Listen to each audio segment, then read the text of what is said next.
Arts universe. ఈ వీడియోలో మనం హౌ టు మేక్ లడ్డు ఎలా తయారు చేయాలో చూసేద్దాం. ఈ లడ్డు మేము సంక్రాంతి పండుగకి చేసుకున్నాం. సో వీడియోని స్కిప్ చేయకుండా చూసేసి మీరు కూడా హోమ్ మేడ్ లడ్డూని ఎలా ప్రిపేర్ చేయాలో తెలుసుకొని మీ ఇంట్లో కూడా తయారు చేసుకొని తినేయండి. సో వీడియోలో చూపించినట్టు ఫస్ట్ మేము ఒక 5 డబ్బాలు షుగర్ని కొలుచుకొని తీసుకున్నాం. తరువాత ఒక పెద్ద పాత్రలో కొన్ని వాటర్ని మాత్రమే తీసుకొని స్టవ్ ఆన్ చేసి పెట్టుకున్నాం. వాటర్ హీట్ అయ్యాక కొలిచి పెట్టుకున్న షుగర్ని కూడా అందులో వేసుకున్నాం. దెన్ మళ్ళీ చెప్తున్నా, వాటర్ ఎక్కువ తీసుకోకూడదు, ఎందుకంటే నేను చేసేది లేత పాకం కాబట్టి. సో పాకం తయారయ్యేలోపు మనం శనగపిండిని వాటర్ పోసి కలిపి పెట్టుకున్నాము. సో ఇక్కడ మేము శనగపిండిని కూడా ఒక 5 డబ్బాలు కొలుచుకొని తీసుకున్నాం. షుగర్ని దేంతో అయితే కొలిచి తీసుకున్నామో దాంతోనే శనగపిండిని కూడా కొలుచుకోవాలి, ఓకేనా. సో ఆ శనగపిండిలో కొంచెం సోడా ఉప్పు వేసుకొని వీడియోలో చూపించినట్టుగా నీట్గా ఉండలు లేకుండా బజ్జీలు వేయడానికి ఎలా అయితే కలుపుకుంటామో అలా నీట్గా కలుపుకొని పక్కన పెట్టుకోవాలి.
లేత పాకం ఎలా ఉండాలంటే, మరి పాకం వాటర్లో వేసి చెక్ చేసినప్పుడు ముద్దగా లేకుండా అలానే కొంచెం తీగగా ఉంటే చాలు.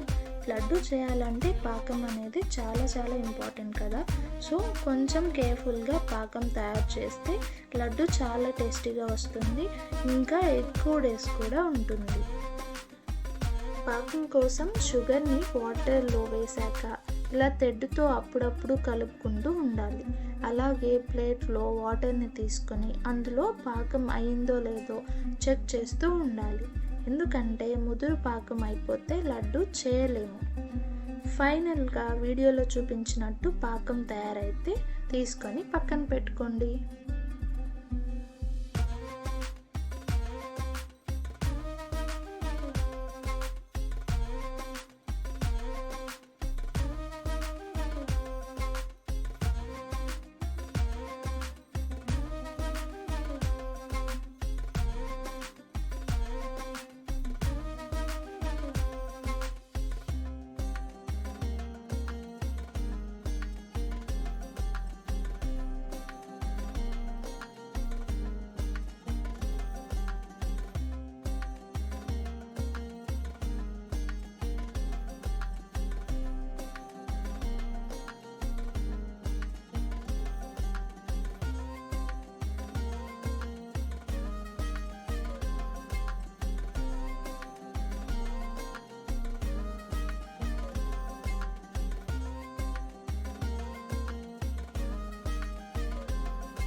ఆయిల్ బాగా హీట్ అయ్యాక వీడియోలో చూపించినట్టు చిల్లి గరిటతో కలిపి పెట్టుకున్న శనగపిండిని వేసుకొని ఫాస్ట్గా తిప్పుకోండి. ఫాస్ట్గా తిప్పకపోతే మళ్ళీ మాడిపోతుంది, ఓకేనా? సో అలాగే మొత్తం శనగపిండిని వేసుకొని ఆ చక్కెర పాకంలో వేసుకుంటూ తెడ్డుతో కలుపుకుంటూ ఉండాలి. అలా కలపకపోతే పాకం అనేది మొత్తానికి పట్టదు. ఆ తర్వాత పచ్చకర్పూరాన్ని కూడా కొంచెం అందులో వేసుకోవాలి. దెన్ నెక్స్ట్ ఏమో ద్రాక్ష అలాగే జీడిపప్పు ఫ్రై చేసి పక్కన పెట్టుకోండి. అలాగే యాలకులు కూడా దంచుకొని ఆ లడ్డు మిక్చర్లో వేసుకోండి. అలాగే లాస్ట్లో కొంచెం గీని కూడా యాడ్ చేసుకోండి, ఇంకా టేస్ట్ అనేది సూపర్గా వస్తుంది. తర్వాత లడ్డు మిక్చర్ని ఒకసారి తెడ్డుతో కలపండి, ఎందుకంటే గీ వేసాం కదా, సో మొత్తం అనేది బాగా మిక్స్ అయితే ఇంకా బాగుంటుంది.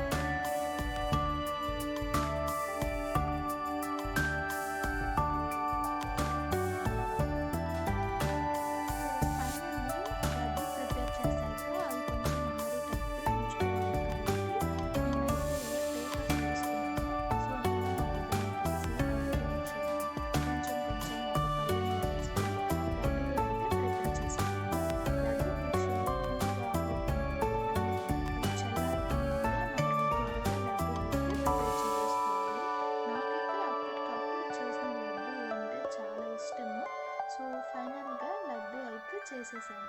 సో మీకు కూడా తినాలనిపిస్తుంది కదా, సో మరి ఎందుకు లేట్, త్వరగా మీ ఇంట్లో కూడా చేసేసి తినచ్చు కదా.